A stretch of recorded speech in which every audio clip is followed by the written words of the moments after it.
moon was full and gleaming above the mountains to the west. The forest below was dark now, and the great trees that had stood for centuries now seemed dark and sinister. Below them, a lone figure walked across the great roots of the ancient trees. A small breeze gently swayed these trees, and the figure's dark cloak billowed behind. The breeze abruptly stopped, and the figure removed their hood, revealing a face of a young girl, glancing around nervously.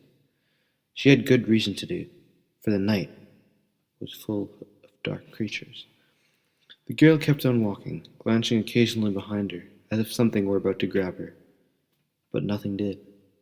Ahead, she climbed a small mountain of large rocks, ridden with moss, looking as if a giant had strewn them across the valley.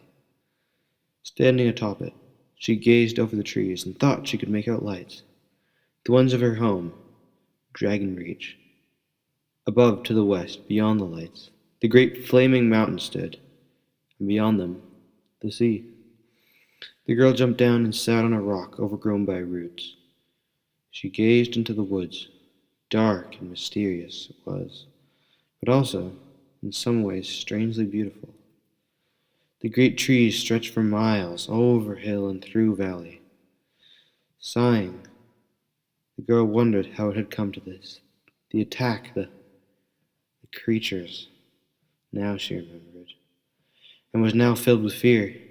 She stood up and reached to her back, feeling her bow, and reached into her quiver for an arrow, forged out of dragon steel from the quarries of her home.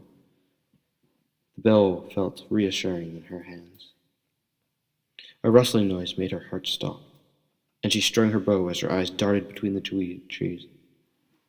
A distinct scuttling noise made her heartbeat quicken, and her mind was racing. She knew what noise this was. She had heard it many times before, but never before had she heard them alone. She turned around sharply, sensing something behind her. She closed an eye, bow strung taut. The scuttling stopped. She gazed into the darkness as her worst fears were realized. Out of the darkness, 8 red eyes opened, staring at her with an evil intent.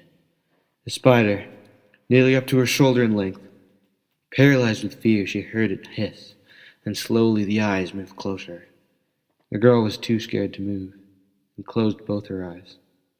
She opened them again, and saw the eyes grow ever closer. Not dreaming, she thought, and it made her body tremble. Suddenly the breeze picked up again, and a sudden burst of courage entered her. She let go of the tight string as her bow let out a twang, and that killed the silence.